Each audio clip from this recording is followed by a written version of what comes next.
I was always interested in school, so I would always go to school, you feel me?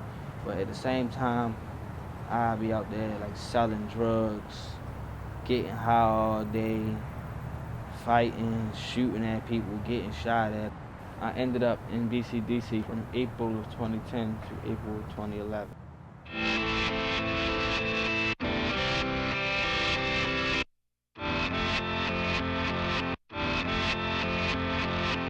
A lot of people don't know that each year 200,000 young people under the age of 18 are charged as adults.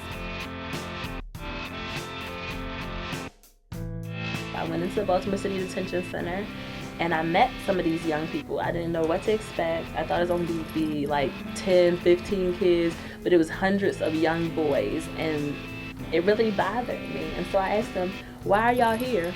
What's going on? And they basically were like, nobody comes in here and tells us that we can do anything differently. And I didn't think that was a good enough reason for 14, 15, 16, or 17-year-olds to be spending 20 years in jail.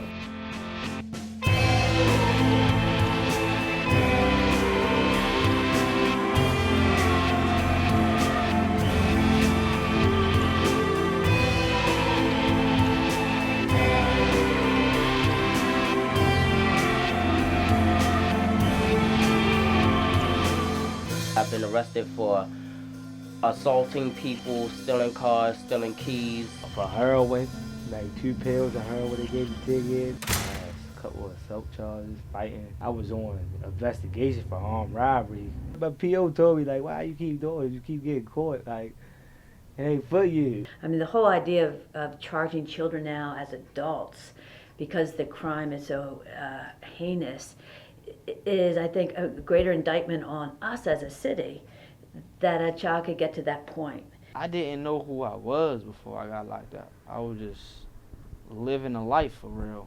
I got to the point I woke up, I had to go to school. When I went to school, I had to have an e-pill or whatever, right?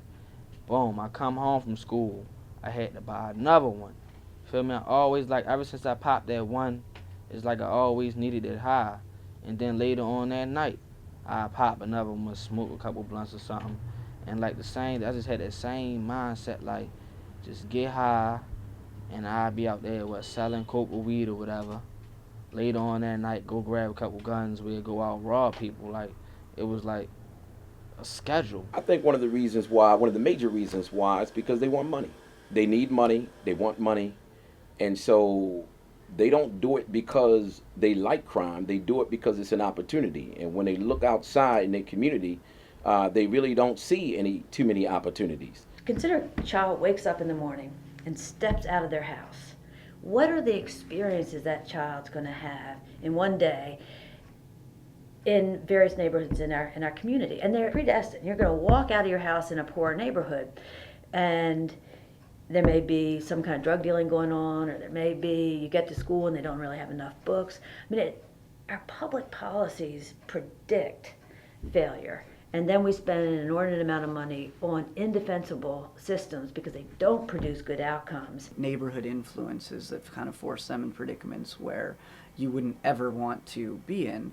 And then, it's kind of a two-sided coin because they, on one hand, view these things as necessary traits to survive, but on the other hand, they're completely, I guess, placing them in these predicaments whereby they have to commit heinous acts. I wanted that money. I wanted to do what they was doing to get some money for real. For me, I don't know about anybody else, when I was smoking weed had me doing all types of stuff. Like, if I ain't had no weed, I was gonna get it, you feel me? Rob people like every day, all summer long, me and my homeboys. I decided to go, you feel me, get some drugs and sell some drugs. I got robbed that whole week straight. I'm talking about Monday get robbed, Tuesday get robbed, Wednesday. Then I'm thinking back like, oh, I did. You know what I'm saying? Like, everybody don't go around and that's how you do it and whatnot, but that's how it went for me. Like, I knew that's where it came from. Me robbing all them people like that. And then I ain't had nothing. Once again, you feel me? Many of the youth are having all kind of domestic issues in the home. And so if you have the father not there, you have the mother who's working, what happens is many of them are forced to become adults overnight. They're forced to become adults overnight. They got to think like that. My peoples was getting money from me, and my sister and my brother and whatnot. You feel me? But my father always used that. Yeah, he was getting high. You feel me? And he always used all our like little money and our benefits that we got for us to get high. You feel me? So it was like hard for me. You know what I'm saying? I was like young. If I can like do what I'm doing now, back then I wouldn't even did all of that. If I have to say one thing about my childhood as me growing up, I would say that it was very, very hectic. Like, personally, me, I had a mom who was actually like on drugs. Father never was around. He was too busy being the so-called what everybody father would want to be as a pimp, you know.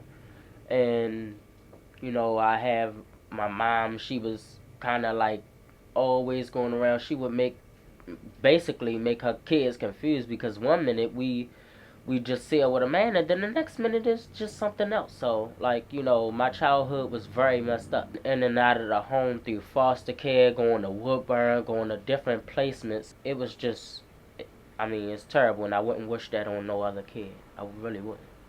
Our goal is to decrease the need for the systems as opposed to reforming the systems. Because once we start to reform the systems, we're essentially saying, well, they'll be here forever. And let's make these serve our children well. And so a lot of the advocacy is around making sure there's educational services inside prisons and making sure there's better health care, when a real civil society would make sure that young people have the opportunities to grow up safe and healthy and educated, and then it would be the very rare instance that a child needs to be taken out of home.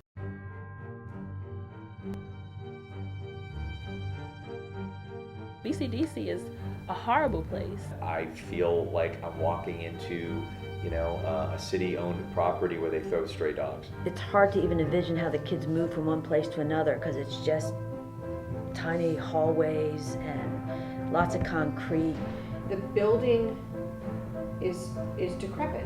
Everything hot. It's just heat and ain't no air in there. If I thought that my child had to spend an hour in there, I would be inconsolable. I feel like when I go in there, it takes a little bit of my hope in life away. It just drains you. People like to say, these prisons, they're like country clubs. They have TV, they have weightlifting, they have gyms, and where they play basketball and all this stuff. And it's in a country club, you don't sit on a bed 23 hours a day, and then get to go outside and play with the one basketball that's there with 400 other people. And you're not constantly in fear of what's going to happen next. If you see what these guys are eating, they're getting sandwiches. For dinner, it's a great piece of meat and 4 pieces of bread. That's not dinner. That's not lunch. I've never seen a vegetable. When you go out into Towson, you go out to BCDC, that's considered BCDC as well, but county. Of course, the one that's in such horrible shape is the one that's in the city. There's certainly a difference because it's more structured, they have more freedom, it's more clean, and what that does is it creates a whole different mindset even within the staff. Some of the COs in the facility are fantastic and wonderful people who actually care about these kids. A lot of them aren't. They treat the kids like animals. I've seen guards hit kids, like hit them to the ground while the kid was shackled. Like one incident, this is one of the most shocking incidents for real. Somebody came on intake. CO said something to him like, yeah, boy, lock yourself, something. It was a female. He get the cussing and wilding her out. She got a working man out. We get working men over there. The person feed the tear and clean the tears and all that. She locked the boy in his cell, and she go to tell the working man. He get her to open 2 more of his brother's cells. She ended up popping the boy's cell. They ran in there and beat him to the point so bad, like his head was like swollen, like his whole head. He had to get stitches. He had like an extra face, like no exaggeration. He had to get stitches in his mouth. They took him to an outside hospital for a week. She almost got fired for it.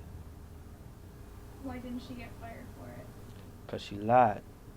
On a report she wrote, she made the inmate for the working man that started all of it. Well, yeah, she made him take the charge for real. I think it's important for people to remember all the young people we work with that we're talking about are young people that have been accused of a crime. They've been arrested, they haven't gotten bail, and they're there for months at a time. And a number of the kids end up not being convicted at all.